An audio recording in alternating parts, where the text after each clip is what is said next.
오늘 같이 나누게 될 말씀은 요한복음 15장 12절에서부터 17절에 있는 말씀인데요. 오늘은 말씀을 다 같이 한번 읽고요. 말씀을 나누도록 하겠습니다. 같이 한번 읽을까요? 읽겠습니다. 시작.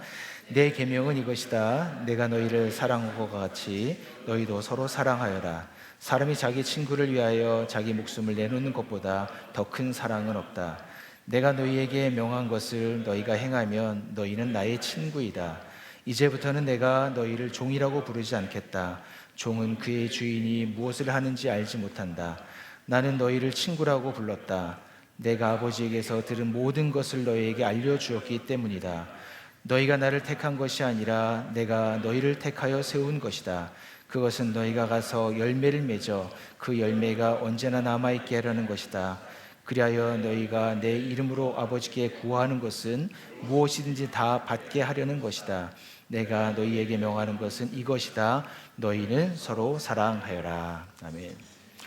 여러분, 사람은 관계로 연결되어 있다고 계속해서 말씀드리고 있습니다. 여러분, 그것을 잘 형상화했었던 것이 여러분 한문의 사람이자 기억하시나요? 사람이자가 어떻게 되어 있나? 이렇게 딱 서 있지 않고 어떻게 되나요? 서로 이렇게 기대 있잖아요. 이렇게 보실 때 이렇게 해야 되나? 이렇게 돼야 되는 거 맞는 것 같아요. 그쪽에서 보실 때 이렇게 돼서 서로 간에 어떻게 반대인가요? 네, 그래서 제가 지금 이게 반지가 안 돼가서 이게 이렇게 서 있게 됨으로 해서 사람은 의지하면서 설 수 있는 존재로 만드셨다라고 하는 것을 이 문자에 포함 의미를 형상화했습니다.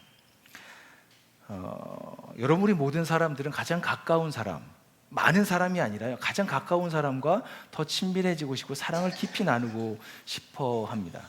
그게 사람이죠. 주고 싶고 받고 싶어도 합니다. 여러분 시간에 제가 좀 시간을 한 20초씩만 좀 드릴 텐데, 첫 번째, 최근 한 달 들어서 나에게입니다. 나에게 사랑을 베풀어 주셨던 어떤 사람, 어떤 일 한번 기억해 보실 수 있겠습니까? 내가 이런 사람 때문에, 이런 일 때문에 내가 사랑을 깊이 있게 받았어. 내가 그래서 여기까지 살 수 있었어. 한 20초 제가 시간을 좀 드리겠습니다.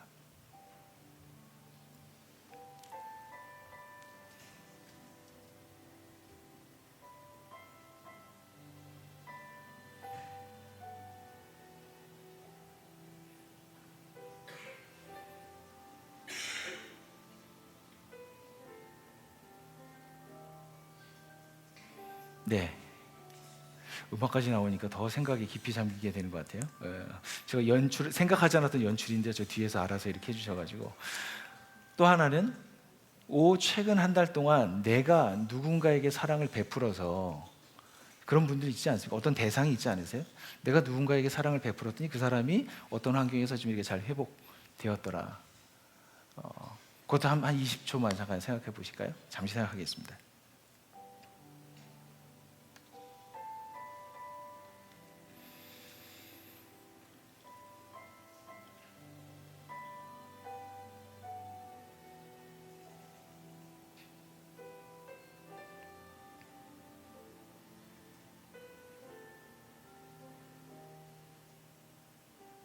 네, 여러분, 저에게는 사실은 오늘이 사실은 나들목에서 우리가 이제 파송 예배를 드리고 나서 맞은 지 4번째 주라는 거 기억하시나요? 4번째 주를 저희가 맞았고 딱 한 달 됐습니다.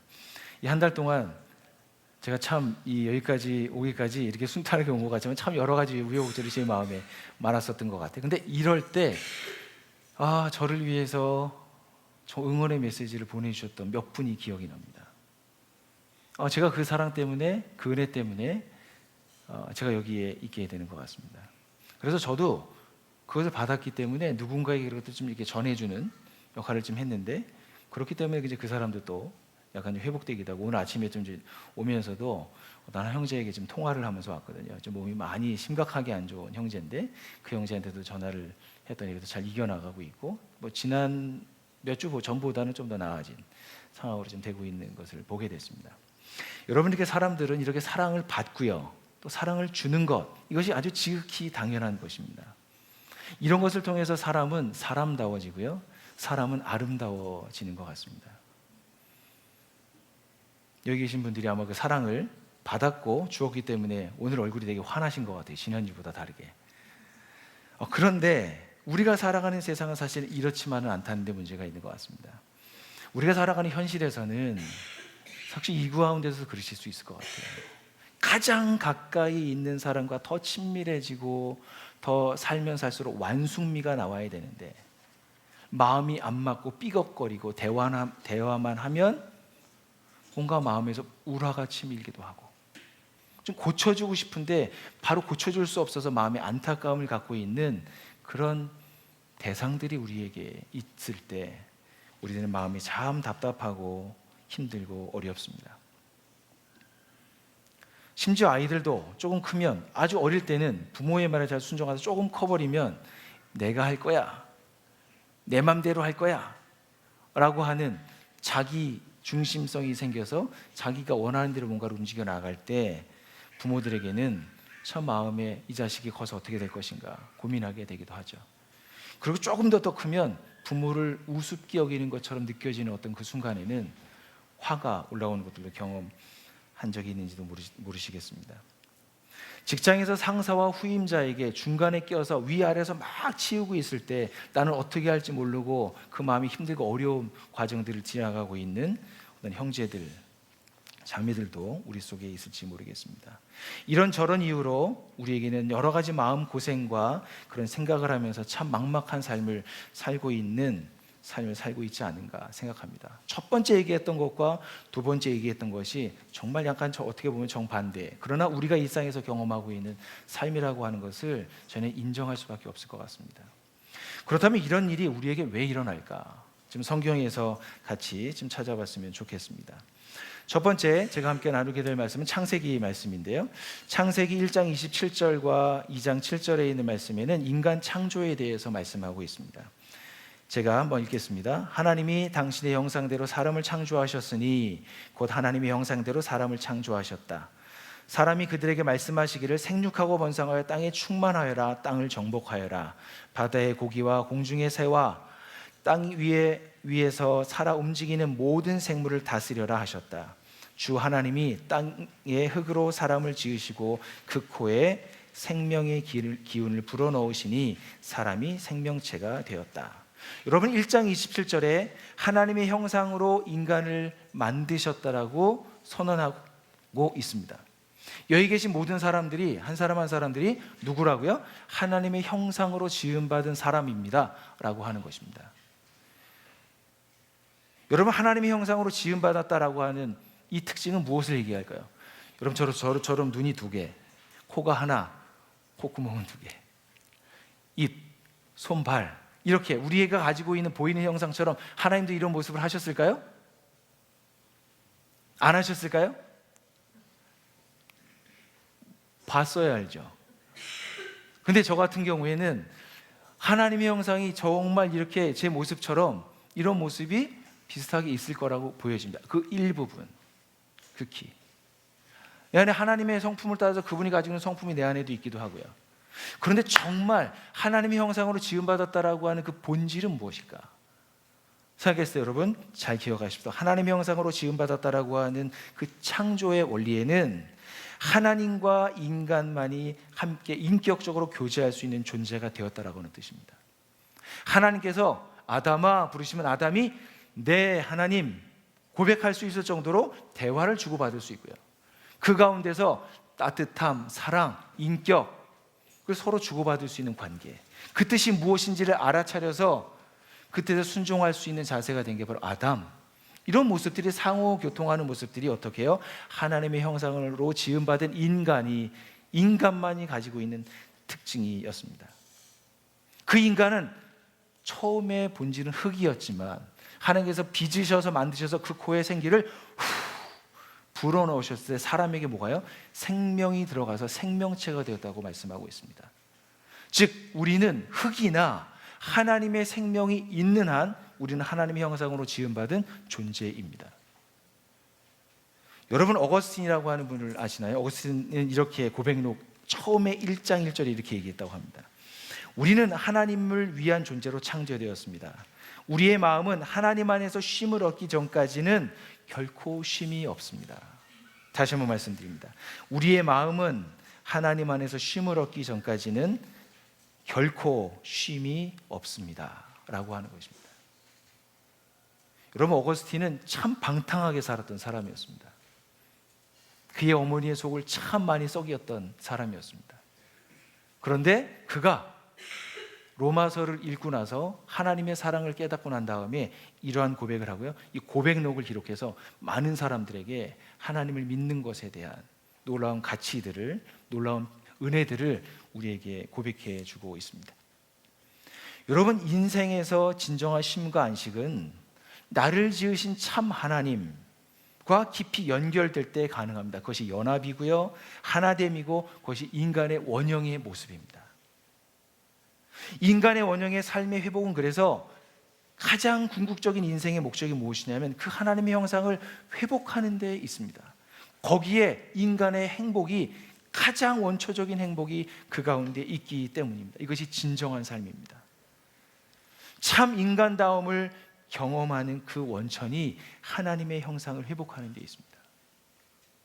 여러분, 그래서요, 사람이 정말 행복한 사람들은 하나님과 연결되어져 있는 모습, 그 앞에 막힌 것이 없었을 때 행복한 모습을 겪습니다. 그것이 바로 어디였습니까? 창세기 1장에서 얘기하고 있는 에덴에서 있었던 일이었습니다. 모든 것이 주어졌고요, 모든 것이 가능했고요, 그분과 내가 사랑을 누릴 수 있는 그곳이 바로 에덴이었습니다.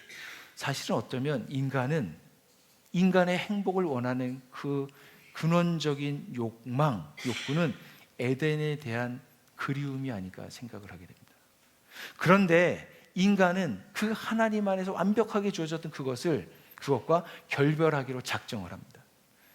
그것이 여러분 창세기 2장 16절과 16에서 17절의 말씀과 또 창세기 3장 4절에 있는 말씀인데요, 창세기 2장은 우리 형제님들이 한번 읽어주시고요, 창세기 3장은 우리 자매님들이 한번 읽겠습니다. 형제님 먼저 읽겠습니다. 시작. 주 하나님이 사람에게 명하셨다. 동산에 있는 모든 나무의 열매는 내가 먹고 싶은 대로 먹어라. 그러나 선과 악을 알게 하는 나무의 열매만은 먹어서는 안 된다. 그것을 먹는 날에는 너는 반드시 죽는다. 자매님이여, 뱀이 여자에게 말하였다. 너희는 절대로 죽지 않는다. 너희는 한 나무의 열매를 먹으면 너희의 눈이 밝아지고 하나님처럼 되어서 선과 악을 알게 된다는 것을 아시고 그렇게 말씀하신 것이다. 여자가 그 나무의 열매를 보니 먹음직도 하고 보암직도 하였다. 그뿐만 아니라 사람이 슬기롭게 할 만큼 탐스럽기도 한 나무였다. 여자가 그 열매를 따서 먹고 함께 있는 남편에게도 주니 그도 그것을 먹었다. 여러분, 여기서 되게 고전적인 우리의 질문이 나옵니다. 하나님 참 짓궂으시네. 하나님이 선하시다고? 아닌 것 같은데. 하나님이 선하시면 그 완벽하게 만들었던 에덴 동산에 왜 선악과를 만드셨어? 선악과를 따먹고 죄를 지을 줄 알지 않으셨을까? 전지전능하신 하나님이. 그리고 나서 심판하셔? 왜 그러셔 하나님? 이라고 하는 질문을 갖게 합니다. 저도 이 질문을 20대 초반에 한참 고민하고 있었던 질문 중에 하나였습니다. 여러분들은 어떻게 이 질문에 대해서 해결하고 계십니까? 여러분이 질문을 잘 보시면 하나님은 하나님의 형상으로 지음받은 인간에게 인격적인 관계라고 하는 것을 허락하셔 주셨다고 이야기했습니다. 여기도 동일하게 그 원리가 적용이 됩니다. 하나님의 형상으로 지음받은 인격적인 존재는 하나님의 뜻을 스스로 그 뜻을 따라 살기 수도 있고요, 반대로 따라 살지 않을 수 있었습니다. 그것은 인간에게 주어진 자유의지였습니다. 즉 따라 살지 따라 살지 말지 인간에게 주어진 주도권이었고요, 그 결정권이 인간에게 위임되어 있었던 것입니다. 하나님 그 결정권을 인간에게 부여하셨습니다. 여러분, 선악과라고 하는 존재가 동산 중앙에 딱 버티고 있다는 얘기는 뭐냐면 인간은 기계로 만들어진 것이 아니라 하나님과 인간은 서로 인격적인 존재로 만들어졌다라고 하는 것을 대변하는 것이고 그것을 천명하는 것입니다. 즉 하나님의 뜻에 순종할 수 있고 하나님의 뜻에 역행할 수 있었던 자유를 사람에게 주셨다고 이야기하고 있습니다. 그런데 저희가 조금 전에 읽었었던 본문에서는 하와가 선악과를 따먹게 하는 동력을 작용하는데 그것은 무엇이었습니까? 그것은 여러분 뱀이 꼬여서 그에게 얘기하긴 했지만 3장 5절의 말씀에 보면 하나님은 너희가 그 나무의 열매를 먹으면 너희의 눈이 밝아지고 또 하나 사람처럼 하나님처럼 되어서 라고 하는 것이었습니다. 여러분, 인간은 끊임없이 자기의 자리를 이탈해서 베스트 오브 베스트, 전능자의 자리, 누구보다 높은 자리에 올라갈 어떤 기회만 열린다면 그 자리를 올라서기 위해서 자기의 자리를 과감히 버리고 법도 어길 수 있고요, 어떤 윤리도, 우리 속에 있는 인간이 살아가는 삶의 규범도 어기면서 그 자리에 오를 수 있는 존재가 인간입니다. 그것을 확 휘어잡습니다. 여러분, 이것이 죄의 심리입니다. 죄는 우리가 낮아지기보다 너 이름을 높여, 너 이름이 만세계에, 전 세계에 높아지기를 원해 라고 하는 그 이름, 그것이 바로 죄가 가지고 있는 근본적인 심리입니다. 내가 원하면 얻을 수 있는 것이 있다면 그것이 감지되면 도를 넘는 것입니다. 이것이 하나님과의 관계에서 나타났는데 그것이 바로 무엇이었습니까? 하나님의 주되심을 거부하고 자신이 하나님의 위에 서서 다스리려고 하는, 하나님처럼 되어서 이 세상을 운영하려고 하는 인류 최초의 하나님을 향한 반역의 효시가 바로 이 사건이었습니다. 이것이 바로 원죄라고 하는 것입니다. 여러분, 원죄와 자범죄 여러 가지 논리가 있지만 여러분이 원죄에 대해서 여러분 어떻게 이해하고 계십니까? 여러분, 우리의 선조들이 잘못 행했었던 어떤 역사적인 과업의 일들이 있잖아요. 예를 들면 5.18이라고 하는 어떤 사건들이 있습니다. 그것으로 말미암아 그때 피해를 당하였었던 당사자들, 그의 가족들은 지금까지도 그 피해를 어쩔 수 없이 입고 살게 됩니다. 우리에게 주어져 흘러내려오고 있는 아주 무서운 죄악들이 우리를 휘어잡습니다. 그래서 사람들은 얘기합니다. 왜 하나님이 계시는데 이 세상에 죄가 그렇게 관영하지? 라고 하는 것입니다. 하나님이 계신데 죄를 좀 해결해 주시지, 악한 일이 벌어지려고 했을 때 그 사람을 당장 치시지, 왜 그 일을 허락하시는가 하는 것입니다. 그 일엔 정답은 없습니다. 그런데 그것에 답을 할 수 있는 유일한 답이 있다면 이렇게 얘기할 수 있을 것 같습니다. 오늘 본문에 비춰보면 하나님과의 관계가 깨어진 인간이 주인 되어서 살아가기 때문에 라는 것입니다.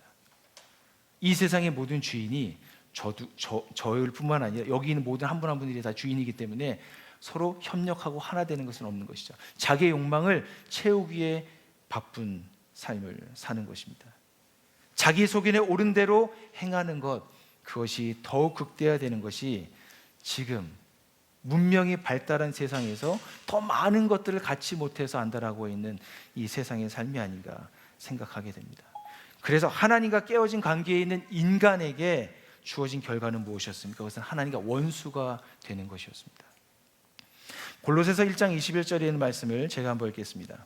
전에 여러분은 악한 일로 하나님을 멀리 떠나 있었고 마음으로 하나님과 원수가 되어 있었습니다 라고 하는 것입니다. 마음으로 하나님과 원수되었던 인간 삶에는 여러분 그곳에 무엇이 있었습니까? 하나님 두기를 그 마음이 싫어한다라고 로마서에는 말씀하고 있습니다.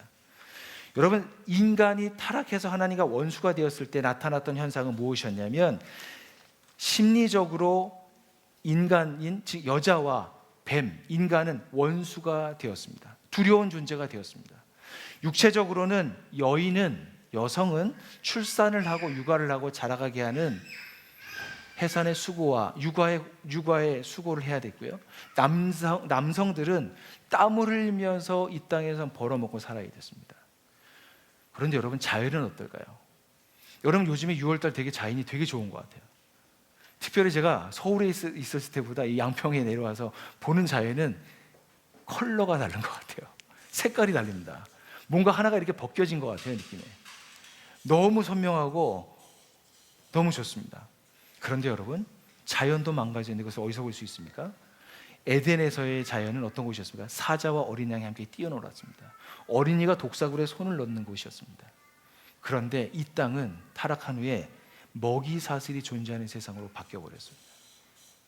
이것이 이 땅이 하나님으로부터, 하나님 형상으로부터 떨어진 인간이 가지고 온 결과였습니다. 여러분, 그래서 그 결과가 하나가 더 있다고 저는 생각을 하는데, 창세기 3장 11절과 13절에 보면 이렇게 말씀합니다. 하나님이 물으셨다. 내가 벗은 몸이라고 누가 일러주더냐? 내가 너더러 먹지 말라고 한 그 나무의 뿌리를 내가 먹었느냐? 그 남자는 핑계를 대었다. 하나님께서 저와 함께 살라고 짝지어 주신 여자, 그 여자가 그 나무의 열매를 저에게 주기에 제가 그것을 먹었습니다. 주 하나님이 그 여자에게 물으셨다. 너는 어쩌다가 이런 일을 저질렀느냐? 여자도 핑계를 대었다. 뱀이 저를 꿰어서 먹었습니다. 여러분, 하나님과 원수가 되었던 것이 죄의 결과뿐만 아니라요, 두 번째는 무엇이었냐면 인간은 자기 잘못을 인정하지 않는 것입니다. 자기에게 잘못이 있다라고 하는 것을 인정하는 것 대신에 핑계를 대고 있습니다. 죄를 지은 인간이 최초로 하나님을 고발하는 사건이 나오는데, 그것이 고소인데요. 무엇입니까? 하나님이 함께 살라고 짝지어 주신 여자가 나에게 그것을 주어서 먹었습니다라고 얘기합니다. 또 하나는 무엇입니까? 뱀이 저를 꿰어서 그것을 먹었습니다라고 이야기하고 있습니다. 여러분, 본질적으로 어디에 있다고 얘기합니까? 내가 무엇인가를 잘못했다라고 얘기한 것이 아니라, 내가 죄를 지었습니다라고 인정하는 것이 아니라 누구의 문제라고요? 여인을 주었고 그 뱀을 만드셔서 누가요? 하나님, 당신이 잘못했습니다 라고 고백하는 것입니다. 여러분, 이상하게도 이 세상에서 일이 꼬이고 안 되면 오 마이 갓 얘기합니다. 하나님 왜 그러신데? 내가 뭘 그렇게 잘못해서? 라고 하는 얘기를 우린 아주 서스럼 없이 하고 있습니다. 이 말씀을 보면서 저희 20대 군대 입대했을 때 제 생각이 났어요. 제가 이래봬도 마지막 방위입니다. 근데 전투 방위를 나왔어요. 참 방위가 전투한다니 참 우스우시기도 할 텐데, 제가 있었던 부대는 전투사단이어서 하여튼 훈련도 되게 많이 하기도 했습니다. 사실은 현역으로 영장을 사실은 받았는데 3급 현역이었는데, 그 다음에 저희 세대가 많아서 3, 4급이 보충역으로 빠지면서 방위가 돼서 제가 원통하게 생각했거든요. 그런데 군대에 가면 방위면 그래도 좀 편한 데로 갈 수 있겠지 생각을 했거든요. 근데 웬걸요, 제 부대가 72사단이었는데 72사단에 연대가 3개가 있었거든요. 201, 202, 203, 201, 202, 200, 201, 202, 200, 4개 연대가 있었습니다. 근데 그 중에 제일 편한 데가 어디냐면 여기 203년대였어요. 이쪽으로 가면 참 좋겠다 생각을 제 마음에 품고 있죠. 그런데 어디로 갔냐면 제일 빡센데 200연대로 갔습니다. 여기 보병사단이거든요. 무조건 걸어야 되는 사단이고, 그 중에서 선봉중대라고 하는 3대대로 빠졌고요. 그 중에서 그 대대에서 선봉중대라고 하는 10중대로 빠져서 완전히 똥 밟은 케이스로 제가 군대에 들어가서 현역 생활을 했습니다. 왜 하나님 나에게 왜 이렇게 하시나? 제가 이 말씀을 준비하면서 그때가 생각이 나요. 나도 그때 그랬네. 우리는 뭔가 내 계획과 생각대로 안 되면 자꾸 하나님께 뭔가를 자꾸 원망과 핑계와 내가 잘못될 수밖에 없었던 이유를 그분에게 자꾸 인정받고 싶어하는 욕구를 갖고 있는 것 같습니다. 이상한 심리가 우리에게 있습니다. 저만 그런가요? 여러분, 우리 모두는 부패할 때, 타락했을 때 우리의 모든 정서까지도 부패해서 하나님을 향해서 선한 마음을 갖고 있지 않는, 심지어 우리에게 잘 여러분 아시겠지만 예배하기가 여러분 좋으십니까? 좋으신 분이 있으시군요. 감사합니다. 하나님을 예배하려고 나갈 때 정말 좋아서만 나가십니까? 예배하려고 딱 앉으면 뭐 안 한 게 자꾸 생각나지 않으시나요? 묵상하려고 딱 들면 자꾸 해결돼야 될 뭔가 자꾸 생각이 나서 집중이 안 됩니다. 좀 집중하려 치면 정신이 혼미해집니다. 졸음이 안 왔던 졸음이 왜 그렇게 몰려오기도 하는지, 뭔가 깊이 있게 하나님과 연결되려고 할 때 우리에게 뭔가 방해하고 있다는 것도 저희가 깨닫게 됩니다. 여러분, 정리하면 이렇습니다. 인간은 하나님과 자유롭게 소통하고 관계를 맺으면서 아름다운 연합을 이루며 살았습니다. 그게 태초의 모습이었습니다. 그런데 그 인간이 가지고 있었던 자유의지로 하나님을 반역했기 때문에 하나님의 왕위를 찬탈하는 구태타를 일으켜서 인간에게 벌어졌던 것은 무엇이었습니까? 하나님으로부터 원수되어서 하나님으로부터 영영 떨어지게 되는 그 일이 인간에게 그 결과로 주어졌습니다. 그 결과 인간은 계속해서 하나님을 탓하며 살아가는 깨어진 관계를 사는 것이 우리 인간의 삶입니다. 여러분, 그래서 사람들이 열심히 산다고 해서 열심히 살지만 이 땅에서 열심히 사는 것에 비해서 그 소득과 소출은 아주 극히 일부분이고 적다는 것을 저희는 경험하게 됩니다.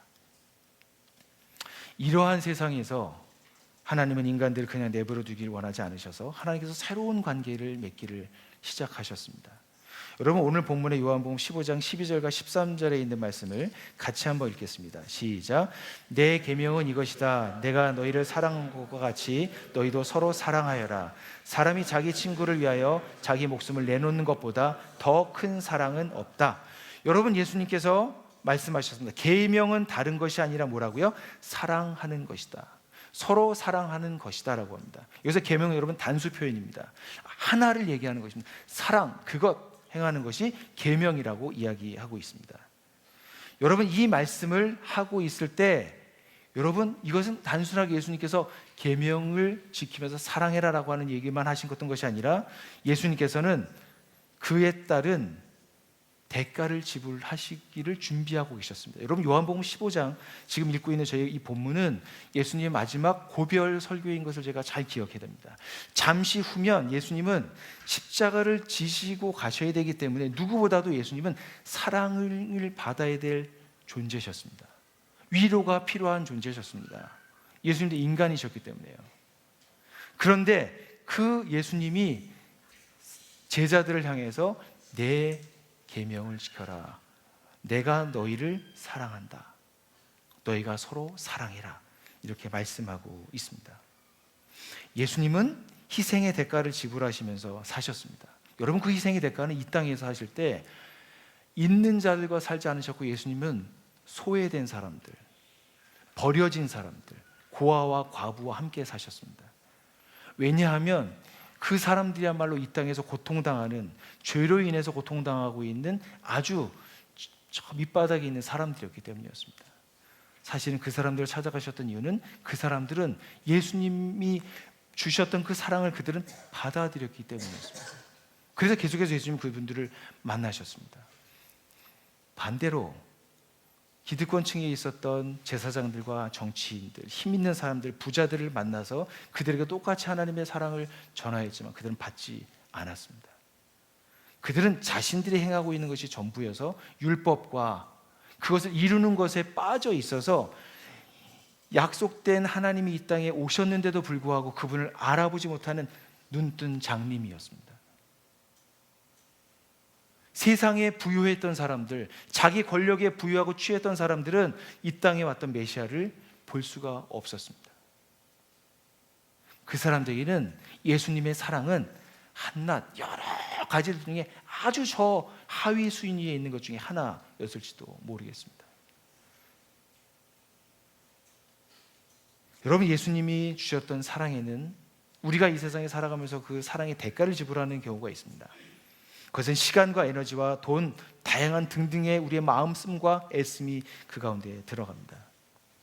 그 중에 하나가 아내들이, 우리 여인들이 아이를 출산하고 나서 거의 한 2년, 길게는 3년이라고 하는 시간, 절대 시간 동안 이 아이에게 시간을 쏟아야 합니다. 2시간 이상 취침이 안 되잖아요. 맞나요? 2시간 이상 잔다는 것은 상상을 할 수가 없는 것이죠. 왜냐하면 아이가 계속해서 2시간마다 먹어야 하니까. 먹기만 합니까? 싸죠. 싸면 갈아줘야 되죠. 먹고 난 다음에 토하잖아요. 그럼 또 그 아이에게 전폭적으로 시간을 쏟아서 수고하고 애써서 그 아이를 잘 닦이고 먹이고 입혀서 어떻게 해요? 그 아이가 건강하게 자라갈 수 있도록 하는 수고를 엄마들이 합니다. 저도 첫째 때는 참 열심히 제 나름대로 열심히죠. 아내들이 봤을 땐 어디 감히 열심히라고 이렇게 얘기할 수 있지 않겠습니까? 첫째 때는 참 열심히 했는데 셋째 때는 제가 부끄럽게도 거의 안 한 것 같아요. 이 얘기하면 참 안 될 것 같은데 아내가 참 셋째를 키우는 것을 즐겼던 것이 아닌가. 그래서 저에게 뭔가를 많이 요구하지 않았던, 이러실 줄 알았어요, 반응이. 뭔가 수고하고 애를 써서 했을 때 무엇이 나오냐면 생명이 우리 안에서 자라갑니다. 여러분, 자기의 수고를 다해서 우리에게 그 대가를 지불해서 우리의 생명을 사셨던 분이 바로 예수님이셨습니다. 근데 그 예수님의 사랑은 하나님과 우리가 어떤 관계일 때 나타났냐면 로마서 5장 10절에 있는 말씀을 제가 한번 읽겠습니다. 우리가 하나님과 원수일 때에도 하나님의 아들이 죽으심으로 말미암아 하나님과 화해하게 되었다면 화해한 우리가 하나님의 생명으로 구원을 얻으리라는 것은 더욱더 확실한 일입니다. 여러분, 하나님 예수님께서 우리에게 사랑한다라고 하셨던 그 사랑을 베푸셨을 때 그 사랑은요, 다른 것이 아니라 하나님과 우리가 원수 되었을 때 사랑해 주셨다라고 하는데 놀라운 은혜가 있습니다.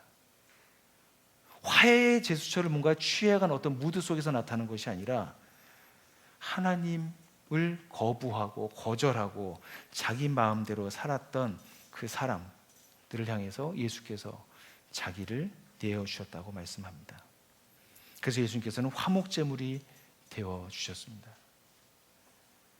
여러분, 이것이 단순하게 우리가 너무 많이 들어와서 익히 알고 있는 거잖아요.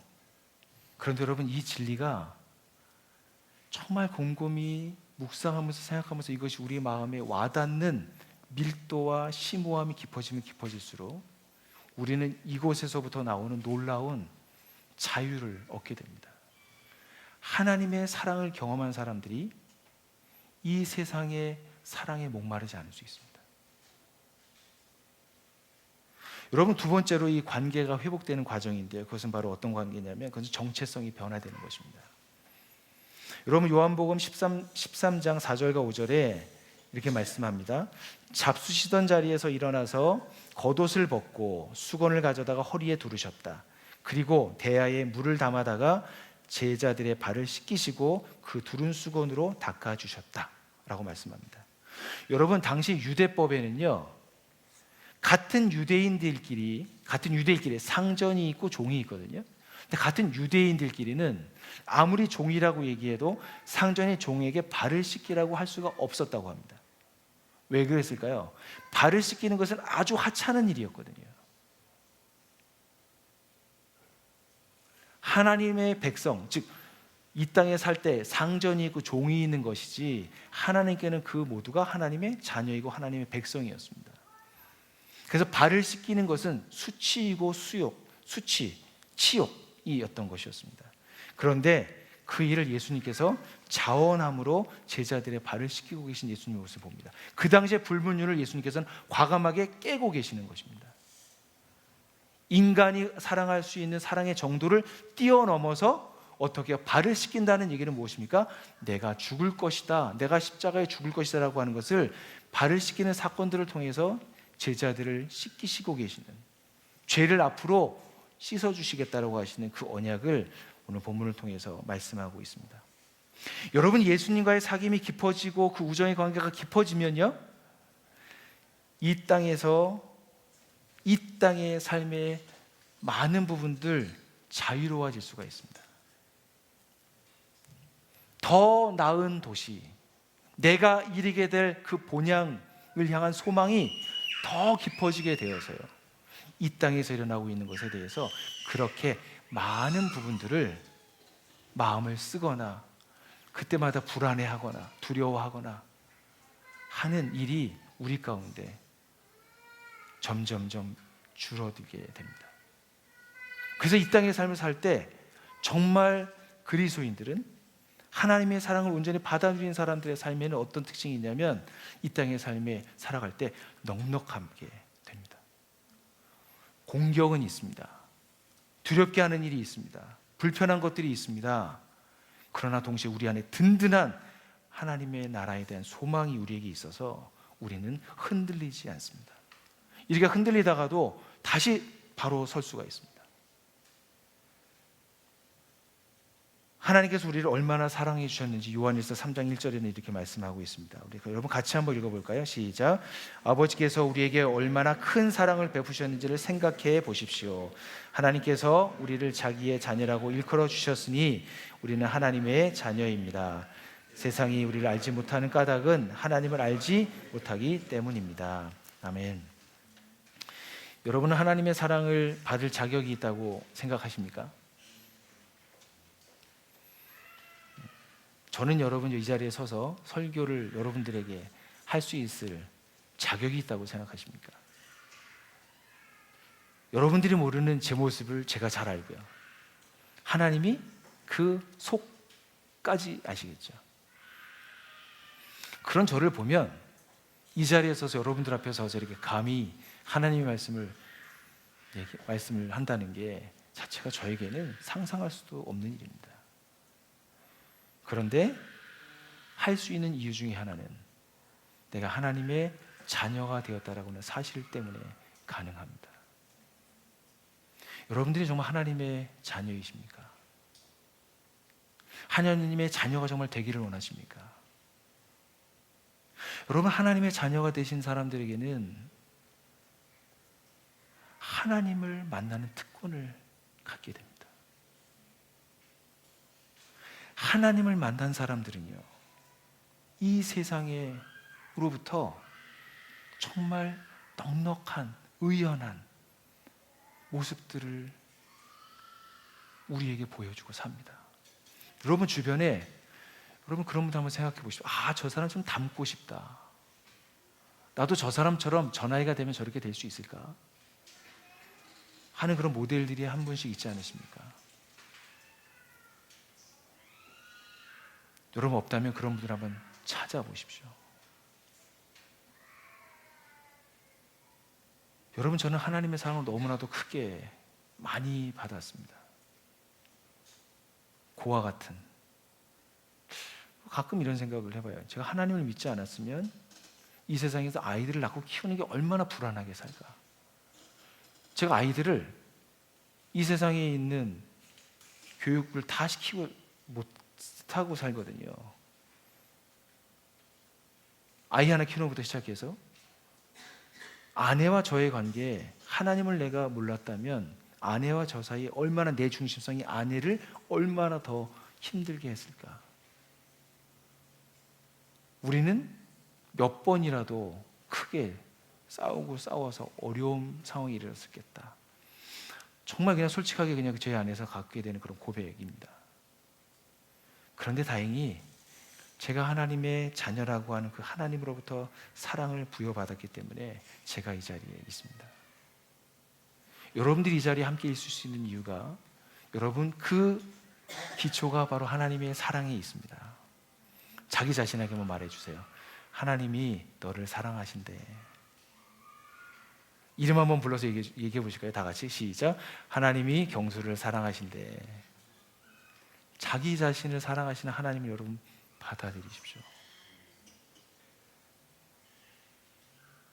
여러분, 저는 이 새로운 관계 안으로 우리를 부르시는 그 관계가 우리 가운데 두 가지가 있으면 참 가능할 수 있지 않을까?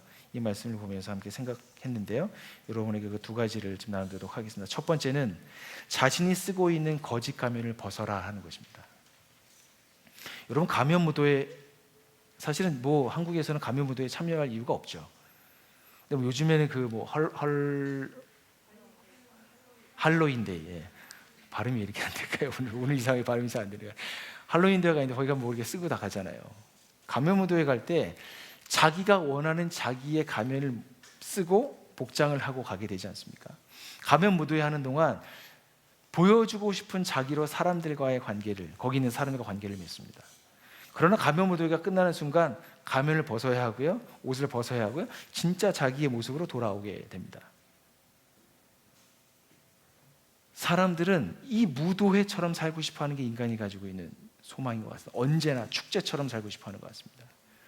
그래서 이 자리에서 내려오기 쉽지 않고요. 그래서 한번 얻은 것은 기득권은 내려오고 싶지 않는 것이 인간의 마음인 것 같습니다. 그런데 인간의 자리는 항상 자기 자리가 어디인지 정해져 있다는 것입니다.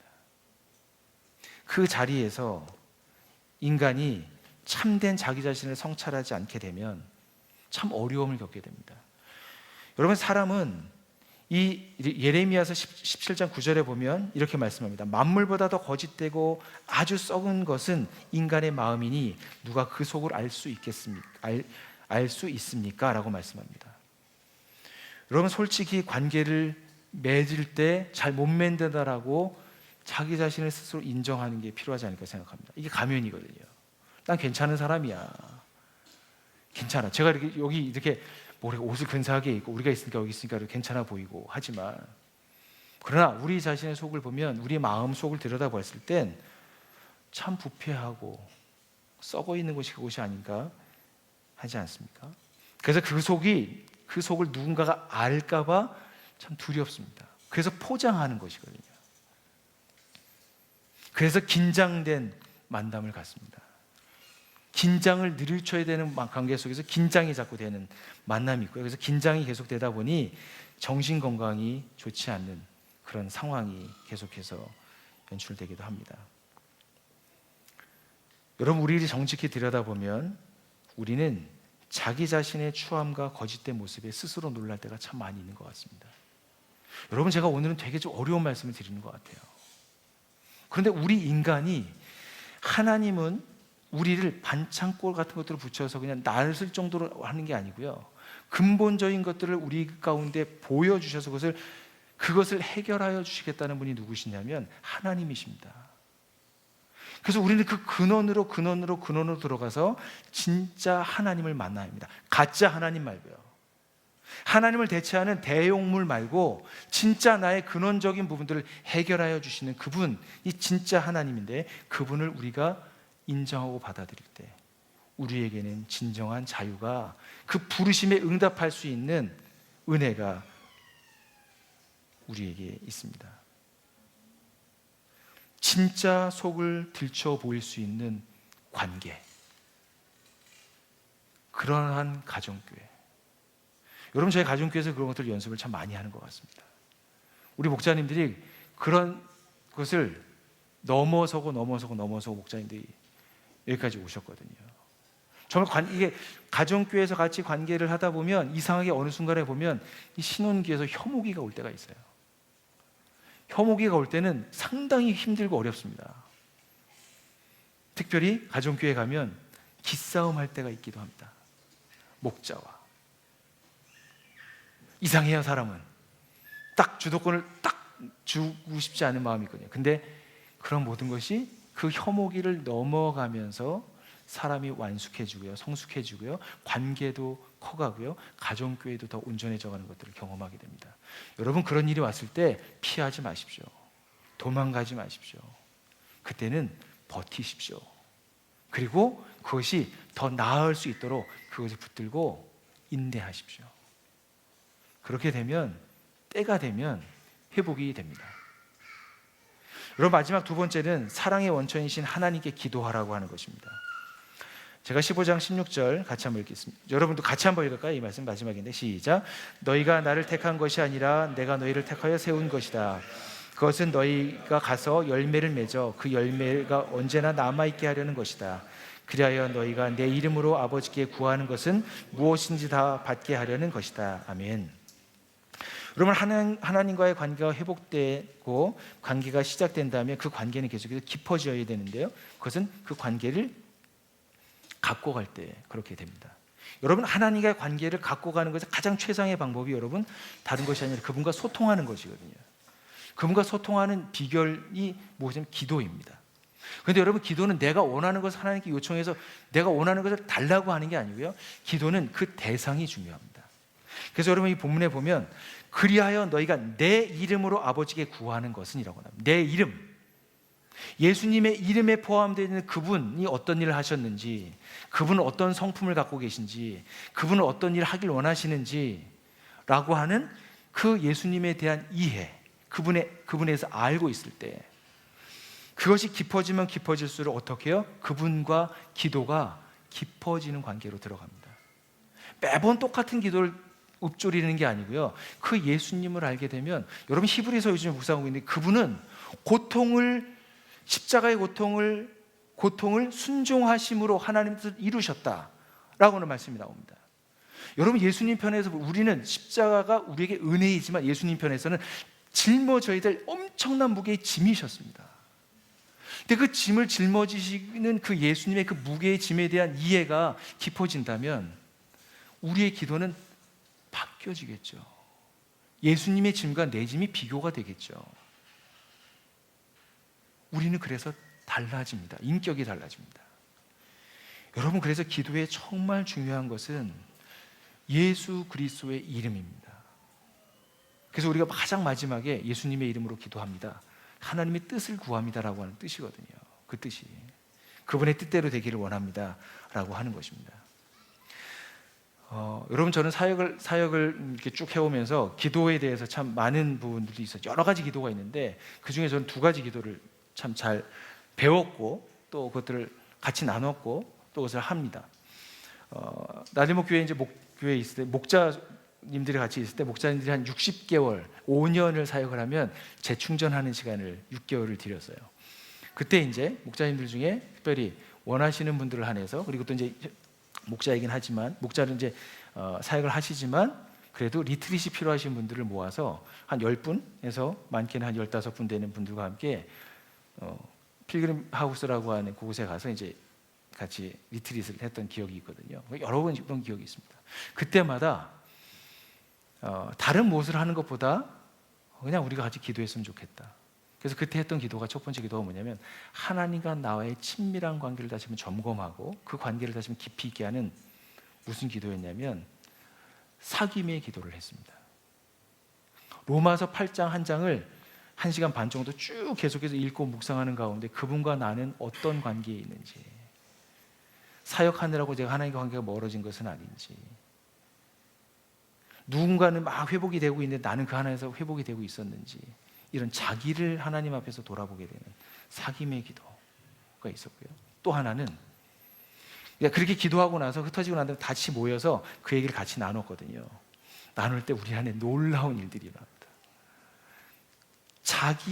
하나님과의 사귐이 회복된 사람들이 와서 나누니까 정말 생각하지 못하는 놀라운 은혜들이 가운데 있습니다.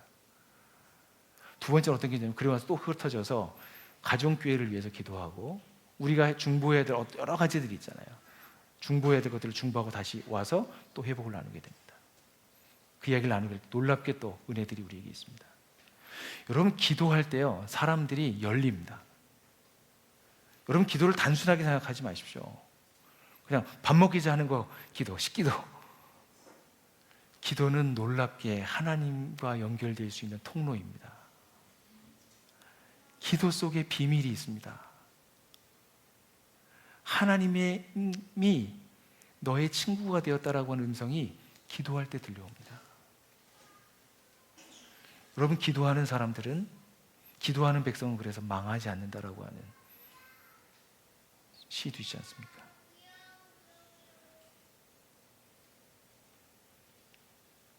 여러분에게 요청드립니다. 여러분, 혼자 기도하는 것도 중요한데요, 기도짝을 한번 만들어 보세요. 뭐라고요? 누구를 만들려고요? 기도짝을 만들어 보세요. 부부이면 금상첨화하겠죠. 근데 생각보다 부부가 서로 기도하는 게 쉽지가 않더라고요. 제 경험상 아내와 제가 묵상을 나누거든요. 지금은 제가 여기 떨어져 가지고 그렇게 같이 못 나누는데, 묵상을 나눌 때 정말 예기치 않게 아내와 제가 묵상을 나누다가 서로 싸움을 하는 경우가 있습니다. 부끄럽게도. 이걸 여기서 이렇게 얘기할 수밖에 없는데, 이상하게 아내와 제 사이에 뭔가 묵상을 나누면 어떤 게 걸린 거예요, 마음에서. 이런 것도 있습니다. 근데 꾸준하게 그것도 넘어서셔서 하시게 되면, 기도하는 관계가 이루어질 때 우리는 놀랍게 그 다음 것들을 경험합니다. 이렇게 우여곡절이 있습니다. 하나를 우리의 것으로 얻기 위해서는. 중요한 것은 이것입니다. 내와 진정한 영적인 관계를 맺을 수 있는 영적 동지, 기도 짝이 있는가 하는 것입니다. 그런 사람을 만드십시오. 그렇게 됐을 때 뒤는 하나님께서 놀랍게 창조하는 역사들이 있게 될 줄로 믿습니다. 여러분, 말씀을 마치도록 하겠습니다. 여러분, 새로운 관계를 일으키는 창조 사역이 날림의 양평교회에서 가득하기를 간절히 소망합니다. 여러분, 17장 말씀에 보면 내가 너희에게 명하는 것은 이것이다. 너희는 서로 사랑하여라. 예수님의 마지막 십자가 지시는 사건을 앞두고 제자들에게 하셨던 거의 마지막에 있는 말씀이 무엇입니까? 그것은 바로 서로 사랑하라라고 하는 것입니다. 다른 비책을 주실 만도 한데요. 너희들이 누구를 찾아가서 이렇게 해. 너희 나가서 이렇게 해서 손을 써야 돼. 여러 가지 비책을 줄 수 있을 것 같은데 그렇지 않습니다. 서로 사랑하여라 라는 것입니다. 왜 그랬을까요? 하나님의 사랑을 받은 인간은 하나님의 형상으로 회복되는 기적을, 창조를 경험합니다. 그것을 경험했던 사람들이 서로 사랑할 때 어떤 일이 일어날까요? 새로운 하나님의 창조의 역사들이 이 안에서 일어나게 되는 것입니다.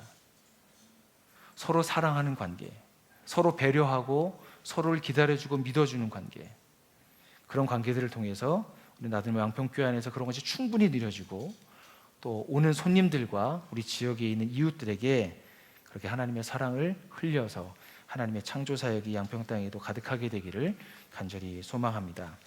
시간에 같이 한번 먼저 우리 들은 말씀을 가지고 같이 한번 침묵하는 시간을 갖도록 하겠습니다. 1분간 침묵합니다.